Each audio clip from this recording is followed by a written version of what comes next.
ఈరోజు సంచలన వార్త. ఇరాన్ లీడర్లందరినీ చంపేస్తామని బెదిరిస్తున్నారు. అది కూడా బ్లేడుతో గొంతు కోసి చంపేస్తామంటున్నారు. Of course 7 o'clock కాదనుకోండి. ఇంతకీ ఇరాన్ లీడర్లందరినీ చంపేస్తానని బెదిరిస్తున్నది ఎవరు? ఇంకెవరు? డొనాల్డ్ ట్రంప్ అయి ఉంటాడు అంటారా? ట్రంప్ మాటల్ని ఈ రోజుల్లో ఎవరు సీరియస్ గా తీసుకుంటున్నారు చెప్పండి. ట్రంప్ కనుక ఇలాంటి వ్యాఖ్యలు చేస్తే దానిపైన నేను ఒక స్పెషల్ వీడియో చేస్తానా? మరి ఇంకెవరు? బెంజమిన్ నెతన్యాహువా? ఇరాన్ సుప్రీం లీడర్ ముస్తఫా ఖామినీతో సహా టాప్ లీడర్లందరినీ చంపేస్తానని నెతన్యాహు ఆల్రెడీ ప్రీవియస్ వీకే వార్నింగ్ ఇచ్చాడు. దీనిపైన నేను ఆల్రెడీ ఒక స్పెషల్ వీడియో చేశాను. కాబట్టి ఒకే టాపిక్ పైన మళ్ళీ రిపీటెడ్ వీడియో అయితే నేను చేయను. కాబట్టి బెంజమిన్ నెతన్యాహు కూడా కాదు. మరి ఇరాన్ లీడర్లందరినీ చంపుతానని, అది కూడా బ్లేడ్తో గొంతు కోసి చంపేస్తానని అంత తీవ్రంగా ఎవరు బెదిరించారు? ఎవరో కాదండి, ఇరాన్ ప్రజలే బెదిరిస్తున్నారు. ముఖ్యంగా ఇరాన్కి చెందినటువంటి ఎక్స్ట్రీమిస్ట్ హార్డ్ లైనర్స్ ఈ లీడర్ల పైన గుర్రుగా ఉన్నారు. ఎందుకు గుర్రుగా ఉన్నారు అది కూడా చెప్తాను వినండి. ముందుగా ఈ హార్డ్ లైనర్స్ ఎవరు? ఈ హార్డ్ లైనర్స్ అందరూ కూడా సుప్రీం లీడర్ కి నమ్మిన బంట్లు. ఇప్పుడు అరబ్ కంట్రీస్ కనుక చూసుకున్నట్లయితే సౌదీ ఉంది, యుఏఈ ఉంది. ఇక్కడ రాజుల పరిపాలన ఇప్పటికే కూడా ఉంది, వాళ్ళను రాజులు అంటారు. ఇక మరికొన్ని దేశాలు ఉన్నాయి, వీటిలో డెమోక్రటిక్ సిస్టమ్ ఉంటుంది, ప్రజల చేత నాయకులు ఎన్నుకోబడతారు. రాచరిక వ్యవస్థ మనకు తెలుసు, ప్రజాస్వామ్య వ్యవస్థ మనకు తెలుసు. కానీ ఇరాన్ రూటే సపరేట్. ఇక్కడ నాయకుల్ని ఎవరు నియమిస్తారు? ప్రజలు నియమించరు, సుప్రీం లీడర్ నియమిస్తాడు. మన దగ్గరలాగే అక్కడ కూడా ప్రైమ్ మినిస్టర్ ఉంటాడు, ప్రెసిడెంట్ ఉంటాడు, స్పీకర్ ఉంటాడు, ఫారెన్ మినిస్టర్ ఉంటాడు. సిస్టమ్ అంతా ఆల్మోస్ట్ సేమ్ గా ఉంటుంది. కానీ ఫైనల్ డిసిజన్ మాత్రం సుప్రీం లీడర్ తీసుకుంటాడు. సుప్రీం లీడర్ ఏం చెప్తే అదే వాళ్ళకి వేదం. సుప్రీం లీడర్ ని దేవుళ్లా చూస్తారు అక్కడి ప్రజలు, ముఖ్యంగా ఈ హార్డ్ లైనర్స్. ఈ సుప్రీం లీడర్ వ్యవస్థ అంత బలంగా ఉండడానికి ప్రధాన కారణం రిలీజియస్ సిద్ధాంతాలతో కూడుకున్నటువంటి మూలాలు ఉండడం. దేవుడి చేత పంపించబడిన దూతలాగా ఈ సుప్రీం లీడర్ ని స్పెషల్ గా గౌరవిస్తుంటారు ఇరాన్ ప్రజలు. అలాంటి సుప్రీం లీడర్ ని అమెరికా, ఇజ్రాయెల్ ఏం చేశారు? లేపేశారు. February 28 రోజు ఏదైతే అటాక్ జరిగిందో, ఫస్ట్ రోజు జరిగిన అటాక్ లో ఇరాన్ సుప్రీం లీడర్ తో సహా టాప్ మోస్ట్ లీడర్లందరూ కూడా చచ్చిపోయారు. ఫస్ట్ లైన్ పోయింది, సెకండ్ లైన్ పోయింది. ఆ తర్వాత మిగిలిన వాళ్ళు ఇప్పుడు థర్డ్ లైన్ లీడర్స్. ఈ స్పీకర్ గలీబాఫ్ కానీ, ప్రెసిడెంట్ పెజెష్కియాన్ కానీ, లేదంటే ఫారెన్ మినిస్టర్ అబ్బాస్ అరాక్చి కానీ, వీళ్ళంతా కూడా థర్డ్ లైన్ లీడర్స్ అన్నమాట. వీళ్ళపైన జనాలు ఇప్పుడు తీవ్రమైన కోపంతో ఉన్నారు. ఎంత కోపంతో ఉన్నారంటే దొరికితే చంపేద్దామన్నంత కోపంతో ఉన్నారు. వింటున్నామని ఏమన్నా చెప్తావా ప్రశాంత్? ఇరాన్ ప్రజలే వాళ్ళ నాయకులను ఎందుకు చంపుతారు? పాపం వాళ్ళు కాళ్లకు చక్రాలు వేసుకొని అటు పాకిస్తాన్ వెళ్లారు, స్విట్జర్లాండ్ వెళ్లారు, ఎంఓయూ పైన సైన్ చేశారు, శాంతి కోసం శతవిధాల ప్రయత్నిస్తున్నారు. అలాంటి నాయకుల్ని ఇరాన్ ప్రజలు ఎందుకు చంపుతారు? ఇరాన్ యొక్క భవిష్యత్తు కోసం ఈ నాయకులు ఎంతలా కష్టపడుతున్నారు అని మీరు నన్ను అడగొచ్చు. ఇదే వాళ్ళ కొంప ముంచిందండి. ఈ హార్డ్ లైనర్స్ ఏమంటున్నారంటే, మా సుప్రీం లీడర్, మా దేవుణ్ణి చంపిన వ్యక్తులతో నువ్వు ఎందుకు చర్చలు జరుపుతున్నావు? ఒకే టేబుల్ పైన కూర్చొని వాళ్ళతో మంతనాలు జరుపుతున్నావు, సిగ్గులేదా నీకు? హంతకులు వాళ్ళు, హంతకులతో చర్చలేంటి? అవసరమైతే కలిసి కట్టుగా యుద్ధంలో చేద్దాం, అంతే తప్ప చర్చల పేరుతో యుద్ధాన్ని ఆపి పిరికి పందలాగా బతికితే ఆ బతుకు కూడా వేస్ట్ అని చెప్పి హార్డ్ లైనర్స్ అంటున్నారు. ఇదంతా నేనేమి పిట్టకథలు చెప్పట్లేదు, లేనిపోని కట్టు కథనాలు అల్లట్లేదు. ప్రతి దానికి కూడా ఆధారాలు ఉన్నాయి. ఇరాన్ సుప్రీం లీడర్ అంత్యక్రియల్లో వీళ్ళ బండారం మొత్తం బయటపడింది. మీరందరూ చూసే ఉంటారు. ఈ ముగ్గురు లీడర్లు అంటే ఈ గలీబాఫ్, అబ్బాస్ అరాక్చి, పెజిష్కియాన్ ముగ్గురు పక్కపక్కన నిల్చుండి గుక్క పట్టి ఏడుస్తున్న వీడియోలు అప్పట్లో తెగ వైరల్ అయ్యాయి. నిజానికి ఆ ఏడ్చే కార్యక్రమానికి కొద్ది గంటల ముందు ఏం జరిగిందో చెప్తాను వినండి. అంత్యక్రియల్లో పాల్గొనడానికి ఈ ముగ్గురు నాయకులు కూడా తమ తమ కారులలో దిగి సుప్రీం లీడర్ భౌతిక దేహం ఉన్నటువంటి భవనానికి రాబోతున్నారు. కారు దిగి కాస్త ముందడుగు వేశారో లేదో కొంతమంది జనాలు సడన్ గా ఈ పెజిష్కియాన్ ఉన్నటువంటి కారు వైపు దూసుకొచ్చారు. పెజిష్కియాన్ పైన పడి చంపబోయారు. ఇలా జరుగుతుందని పెజిష్కియాన్ కి ముందే తెలుసు కాబోలు 10ల సంఖ్యలో బాడీ గార్డ్స్ చుట్టూ ఉన్నారు. ఆ బాడీ గార్డ్స్ సమయానికి ముందుకొచ్చి జనాల్ని ఆపారు కాబట్టి ఆ రోజు పెజిష్కియాన్ బతికిపోయాడు. లేదంటే ఇరాన్ సుప్రీం లీడర్ పక్కనే ఈ పెజిష్కియాన్ భౌతిక దేహం కూడా ఉండేది. దీనికి సంబంధించినటువంటి వీడియో మన చేతికి చిక్కింది. ఆ వీడియో నేను కొద్దిసేపటి క్రితమే వాట్సాప్ ఛానల్లో పెట్టాను, కావాలంటే మీరు చూడొచ్చు. కింద కామెంట్ సెక్షన్ లో వాట్సాప్ ఛానల్ లింక్ ఇస్తున్నాను. ఇక అబ్బాస్ అరాక్చి కారు కిందికి దిగి వెళ్లబోతుండగా ఏకంగా రాళ్ల వర్షం కురిపించారు.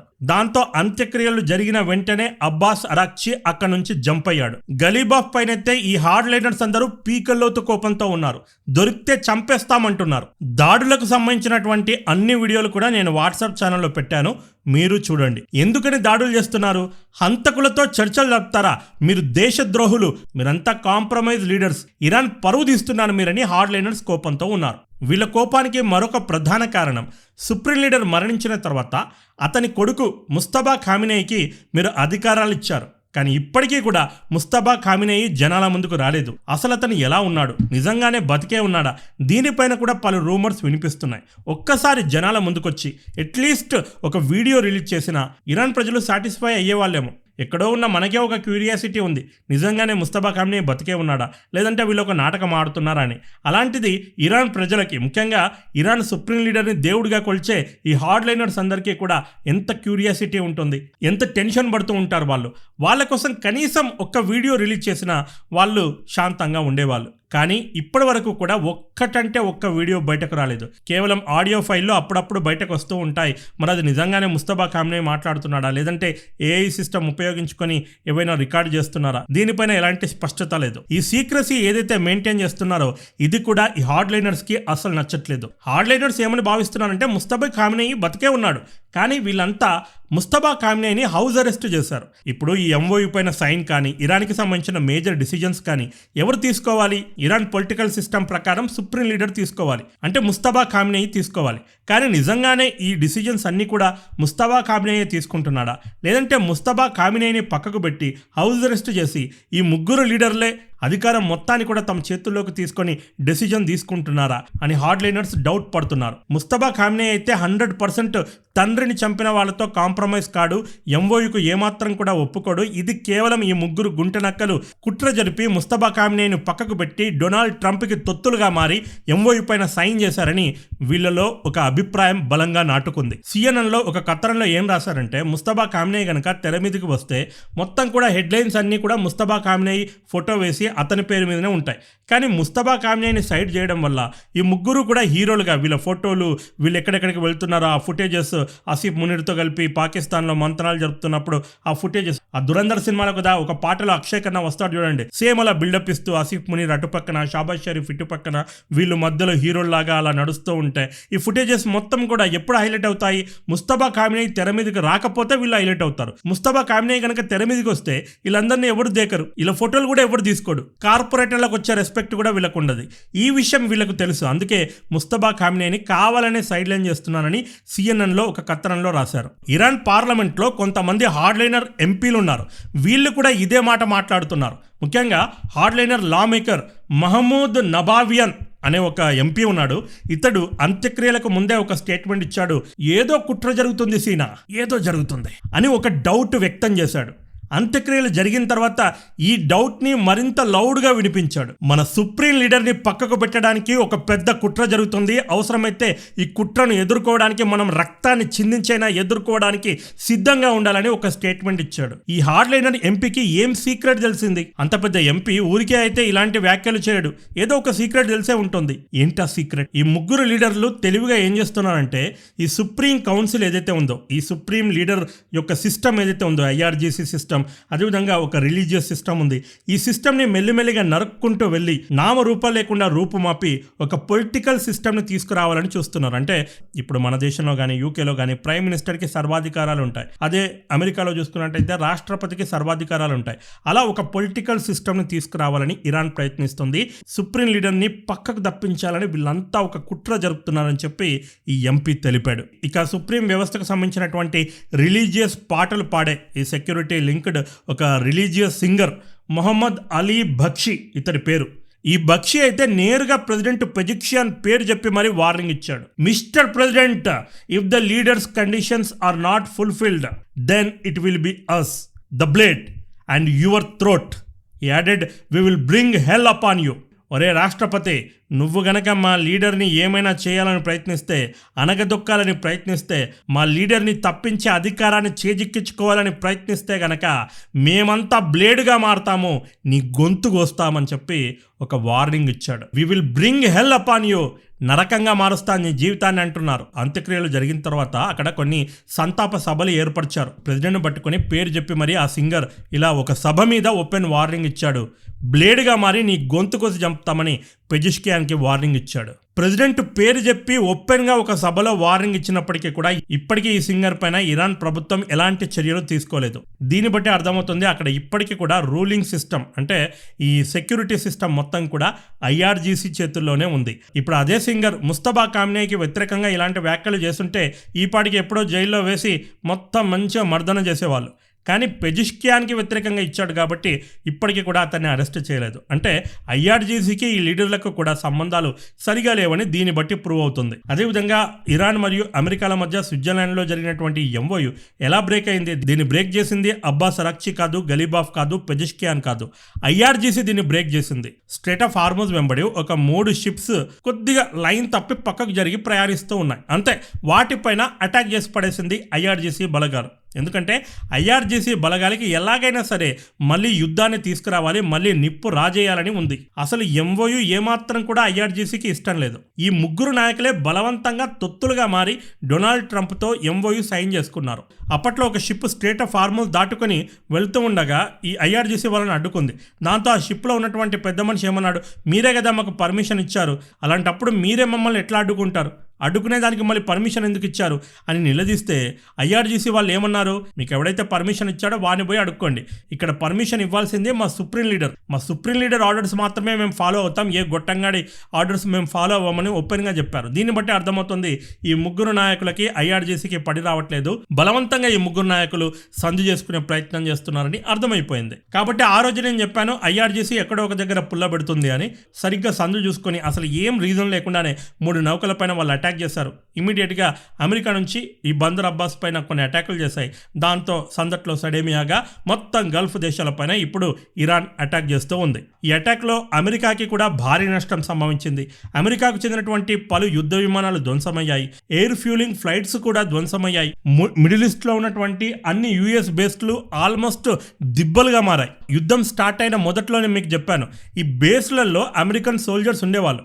ఎప్పుడైతే ఇరాన్ అటాకులు చేయడం స్టార్ట్ చేసిందో ఈ అమెరికన్ సోల్జర్స్ అందరూ కూడా చుట్టుపక్కల ఉన్నటువంటి రెసిడెన్షియల్ బిల్డింగ్స్లో, హోటల్స్లో ఉండడం మొదలుపెట్టారు. ఇప్పుడు ఇరాన్ ఏం చేసింది, ఆ హోటల్స్ పైన కూడా బాంబు దాడులు చేసింది. బయటకు చెప్పట్లేదు కానీ వందల సంఖ్యలో అమెరికాకు చెందినటువంటి సోల్జర్స్ మరణించారు. చెప్పితే ఎక్కడ పరువు పోతుందా అని బయటకు చెప్పట్లేదు అమెరికా. ఇరాన్ అమెరికాని ఎంతలా డ్యామేజ్ చేసిందంటే ఈ ఎయిర్ ఫ్లూయింగ్ ఫ్లైట్స్ ఏవైతే ఉంటాయో, అంటే ఫైటర్ జెట్స్ని గాల్లోనే ఇంధనం నింపడానికి వీటిని ఉపయోగిస్తుంటారు. సింపుల్గా చెప్పాలంటే గాల్లో తేలియాడే పెట్రోల్ పంపులు అన్నమాట. సో ఈ పెట్రోల్ పంపు లాంటి ఈ ఫ్లైట్స్ని కొన్ని 10ల సంఖ్యలో ఇరాన్ దెబ్బతీసింది. ఎగ్జాక్ట్ సంఖ్య బయటకు రావట్లేదు కానీ 10ల సంఖ్యలోనే ధ్వంసమయ్యాయి. దాంతో అమెరికా ఏం చేసింది, ఈ రీఫ్యూలింగ్ ఫ్లైట్స్ అన్నింటినీ కూడా ఇజ్రాయెల్కి తరలించింది. ఇజ్రాయెల్లో ఆల్రెడీ 33 ఎయిర్ ఫ్యూలింగ్ ఫ్లైట్స్ ఉన్నాయి. ఇవి కాదని చెప్పేసి అదనంగా మరికొన్నింటిని ఇప్పుడు అక్కడ తరలించింది. ఎందుకంటే మిడిల్ ఈస్ట్లో ఇజ్రాయెల్ని కాదని మరి ఏ దేశంలో వీటిని ఉంచినా ఇరాన్ లేపేస్తుంది. ఒక్క ఇజ్రాయెల్ పైన మాత్రమే అటాక్ చేయడానికి ఇరాన్ 1కి 10 సార్లు ఆలోచిస్తుంది. ఎందుకంటే ఇజ్రాయెల్ పైన అటాక్ చేస్తే ఇజ్రాయెల్ మళ్ళీ ఇరాన్ పైన కౌంటర్ అటాక్ చేస్తుంది, అంటే మళ్ళీ ఒక కొత్త యుద్ధం స్టార్ట్ అవుతుంది. ఇది ఇరాన్ ఇప్పట్లో కోరుకోవట్లేదు. కాబట్టి ఇజ్రాయెల్లో వీటిని కనుక ఉంచితే సురక్షితంగా ఉంటుంది అని చెప్పి అమెరికా వాడు వీటన్నింటినీ కూడా ఇజ్రాయెల్కి తరలిస్తున్నాడు. ఒకవైపేమో పదే నెతన్యాహుకి వ్యతిరేకంగా అటు డొనాల్డ్ ట్రంప్, ఇటు జేడీ వ్యాన్స్ విచ్చలవిడిగా పదే కామెంట్ చేస్తున్నారు, పరువు తీసే ప్రయత్నం చేస్తున్నారు, ఇష్టం వచ్చినట్లు మాట్లాడుతున్నారు, లాబియింగ్ చేస్తున్నారు. మొత్తం ఈ ఎంఓయు సంధిని బ్రేక్ చేయడానికి నెతన్యాహు శతవిధాలా ప్రయత్నిస్తున్నాడు. ఇరాన్ పైన మళ్ళీ ఎలాగైనా సరే యుద్ధం స్టార్ట్ చేయడానికి ఒక లాబియింగ్ గ్రూప్ని అమెరికాకు పంపించాడు. అక్కడ వీళ్ళంతా కూడా తమ పవర్ని, డబ్బుల్ని యథేచ్ఛగా ఉపయోగించి మొత్తం అమెరికన్ డిసిజన్స్ని మార్చాలని ప్రయత్నిస్తున్నారు అని ఇజ్రాయెల్ని చాలా నీచంగా చూపించే ప్రయత్నం చేశాడు జేడీ వ్యాన్స్. ఏమైనా ఉంటే వాళ్ళు మాట్లాడుకుంటే అయిపోయేది. పబ్లిక్గా ఇలాంటి కామెంట్ చేయడం, ఒక దేశానికి వ్యతిరేకంగా, అది ఒక మిత్ర దేశానికి వ్యతిరేకంగా ఇలాంటి కామెంట్ చేయడం గతంలో ఎప్పుడు కూడా జరగలేదు. ఇది ఫస్ట్ టైం. ప్రతి దేశానికి కూడా లాబియింగ్ ఉంటుంది, ప్రతి దేశం కూడా లాబియింగ్ చేస్తుంది. కానీ వీటన్నింటినీ కూడా పబ్లిక్ లో చర్చించడం అనవసరమని నాకు అనిపించింది. అదేవిధంగా ఎప్స్టైన్ కి సంబంధించినటువంటి సంబంధాలు అటు మొసాద్తో ఉన్నాయి, అదేవిధంగా సిఐఏతో ఉన్నాయి. ఇవన్నీ కూడా బయటకు చెప్పాల్సిన అవసరం ఏముంది? ఆల్మోస్ట్ ఇవన్నీ బయటకు తెలిసిందే. కాకపోతే ఇవన్నీ కూడా ఓపెన్ గా మాట్లాడే మాటలు కాదు. ఎందుకంటే మొసాద్, సిఐఏ ఇవేంటి, ఇవి ఒక సీక్రెట్ ఏజెన్సీస్. వాటికి సంబంధించిన వివరాలు మాట్లాడే ముందు చాలా ఒళ్ళు దగ్గర పెట్టుకొని మాట్లాడాలి. ఏదైనా యాక్షన్ తీసుకుంటే తీసుకో, ఎవరొద్దన్నారు, కానీ ప్రైవేట్గా తీసుకో, పబ్లిక్గా రివీల్ చేయకు. దీనివల్ల ఆ సంస్థల పైన ఉన్నటువంటి నమ్మకం పోతుంది. ఒక దేశానికి చెందినటువంటి వైస్ ప్రెసిడెంట్కి ఈ మాత్రం ఇంగిత జ్ఞానం ఉండాలి. ఇక ఖామెనీకి చెందినటువంటి మోస్ట్ లాయల్ సపోర్టర్లో ఒక లీడర్ ఏమంటున్నాడంటే, మై సజెషన్ ఇస్ దట్ ఇవన్నీ పంచాయతీలద్దు, నువ్వు నా పైన అటాక్ చేయి, నేను నీ పైన అటాక్ చేస్తా, నువ్వు నా పోర్టు పైన అటాక్ చేయి, నేను నీ పోర్టు పైన అటాక్ చేస్తా, నువ్వు నా డీసాలినేషన్ ప్లాంట్ పైన అటాక్ చేయి, నేను నీ డీసాలినేషన్ ప్లాంట్ పైన అటాక్ చేస్తా. ఇవన్నీ పంచాయతీలద్దు. అమెరికా గనక ఇరాన్ పైన గ్రౌండ్ అటాక్ చేస్తే, సముద్రంలో మన ఐఆర్జీసీ బలగాలు ఎలాగో ఉన్నాయి, మిడిల్ ఈస్ట్ లో ఉన్నటువంటి ఒక అమెరికన్ బేస్ పైన సీదా అటాక్ చేయండి. ఒక 1000 మంది IRGC సైనికుల్ని పంపించండి. దొరికిన వాడిని దొరికినట్టు అమెరికన్ సైనికులందరినీ కూడా అరెస్ట్ చేసి తీసుకురండి. ఒక 100 మందిని తీసుకొచ్చినా చాలు, వీళ్ళ గేమ్ ఖతం చేయొచ్చు. It would be enough if it take 100 soldiers and bring them back to Iran అంటున్నాడు ఆ పెద్ద మనిషి. వీళ్ళు ఏ లెవెల్లో ఆలోచిస్తున్నారో చూడండి. అక్టోబర్ 7th రోజు కూడా అదే చేశారు. సాధారణ పౌరులని ఒక 200 మందిని కిడ్నాప్ చేసుకొని తీసుకెళ్లారు. ఆ తర్వాత ఎంత గేమ్ నడిపించారు, వాళ్ళని ఎంత టార్చర్ చేశారు, వాళ్ళని అడ్డు పెట్టుకొని ఎలాంటి రాజకీయాలు చేశారో మనందరికీ తెలిసిందే. 100 మంది అమెరికన్ సోల్జర్స్ని కనుక కిడ్నాప్ చేసుకొని తీసుకెళ్తే పరిస్థితి ఎలా ఉంటుందో మీరే ఆలోచించుకోండి. సాధారణ ప్రజలకే అమెరికా, ఇజ్రాయిల్లు అంత వాల్యూ ఇస్తాయి. ఇక సోల్జర్స్ అంటే ఆ రాజకీయం వేరే రేంజ్లో ఉంటుంది. వీళ్ళ థింకింగ్ ఇప్పటికీ కూడా అదే ఉంటుంది. ఒక 100 మంది సోల్జర్స్ని కిడ్నాప్ చేసుకొని తీసుకురండి, మిగతా పాలిటిక్స్ మేము నడిపిస్తామంటున్నాడు. చూసుకోండి వీళ్ళ థింకింగ్ ఎలా ఉంటుందో. అదేవిధంగా ఈ ముగ్గురు నాయకులు, ఈ గలీబాఫ్, అబ్బాస్ అరాక్చి, పెజిష్కియాన్ ఏం చేస్తున్నారంటే పార్లమెంట్లో ఈ సుప్రీం వ్యవస్థకు అనుచరులుగా ఉన్నటువంటి ఈ హార్డ్లైనర్స్ అందరినీ కూడా ఒక్కొక్కలను తప్పించడం మొదలుపెట్టారు. ముఖ్యంగా మహమూద్ నబాబియాన్ అనే ఒక ఎంపీ ఉన్నాడు. ఇతన్ని రీసెంట్గా పదవిలో నుంచి తొలగించారు, పార్లమెంట్ నుంచి బహిష్కరించారు. ఎందుకు బహిష్కరించారంటే రీజన్ ఏం చెప్పారంటే, ఈ నబాబియాన్ అనే వ్యక్తిని మేము నమ్మి అమెరికాతో చర్చలు జరపడానికి పంపించాం. ఇతడు ఏం చేశాడు, ఈ MOU పైన ఏవైతే 14 పాయింట్స్ ఉన్నాయో వాటన్నింటినీ కూడా సైన్కి ముందే బయటకి లీక్ చేశాడు. ఎందుకంటే ఈ నబాబియన్కి ఈ MOU కుదరడం ఏమాత్రం ఇష్టం లేదు. అందుకే కావాలని చెప్పేసి ఆ 14 పాయింట్స్తో కూడుకున్నటువంటి ఆ పేపర్ని లీక్ చేశాడు. అంటే దేశానికి వ్యతిరేకంగా పనిచేశాడు, దేశద్రోహి. కాబట్టే మేము పార్లమెంట్ నుంచి ఇతన్ని తొలగిస్తున్నామని చెప్పి పెజిష్కియాన్ ఒక స్టేట్మెంట్ ఇచ్చాడు. పార్లమెంట్కి స్పీకర్ ఎవరు? గలీబాఫ్. గలీబాఫ్ తెలివిగా ఏం చేస్తున్నాడంటే ఈ సుప్రీం వ్యవస్థకి అనుచరులుగా కట్టర్వాదులు ఎవరైతే ఉంటారో, కొంచెం బలంగా ఎవరైతే ఉంటారో వీళ్ళందరినీ కూడా ఇలా తొలగిస్తూ తన రూట్ని క్లియర్ చేసుకుంటున్నాడు. అంటే తన అధికారాలను మరింత బలపరుచుకుంటున్నాడు. ఇప్పుడు ఇరాన్లో ఫస్ట్ లీడర్ ఎవరు అంటే గలీబాఫ్ అంటారు. ఏదైనా ఇరాన్ పైన పెద్ద కథనం ప్రచురిస్తే మేము కూడా తమ్నెల్లో గలీబాఫ్ ఫోటోనే వేస్తాం. ఎందుకు? ముస్తఫా ఖామ్నే ఉన్నాడో లేడో కూడా తెలియదు కాబట్టి గలీబాఫ్ ఫోటోనే వేస్తున్నాం. గలీబాఫ్ ఇప్పుడు నంబర్ 1 లీడర్గా ఉన్నాడు. మెల్లిమెల్లిగా ఏం చేస్తున్నాడంటే మిగతా వాళ్ళందరినీ కూడా ఒక్కొక్కరిని తప్పిస్తూ గలీబాఫ్ ఒక సుప్రీం లీడర్గా ఎదిగే ప్రయత్నం చేస్తున్నాడు. మరి ఈ హార్డ్లైనర్స్ అందరూ కూడా పిచ్చోళ్ళు కాదు, వీళ్ళకి గలీబాఫ్ గేమ్ మొత్తం అర్థమవుతుంది. కాబట్టే గలీబాఫ్కి వ్యతిరేకంగా వీళ్ళు నినాదాలు చేస్తున్నారు, మిమ్మల్ని బ్లేడ్తో చంపేస్తామంటున్నారు. మరి ఈ ఇరాన్ లీడర్లు అమెరికా దాడుల్లో చేస్తారా, లేదంటే రేపు పొద్దున ఇజ్రాయెల్ కనుక రంగంలోకి దిగి వీళ్ళందరినీ చంపేస్తారా, లేదంటే ఇరాన్ ప్రజలే అదును చూసుకుని వీళ్ళని చంపేస్తారా? మొన్ననే చంపేసే వాళ్ళు కొద్దిలో వీళ్ళు మిస్ అయ్యారు, ఈసారి మిస్ అవుతారా లేదంటే బలవుతారా? దీనికి కాలమే సమాధానం చెప్తుంది. వీళ్ళు ఎలా చేస్తారో చచ్చిన వెంటనే ఒక వీడియో తప్పకుండా చేస్తాను. ఇదే వీడియో మరో వీడియోతో మళ్ళీ కలుద్దాం. This is Prashant signing off. Bye bye and take care. Jai Hind, Vande Mataram.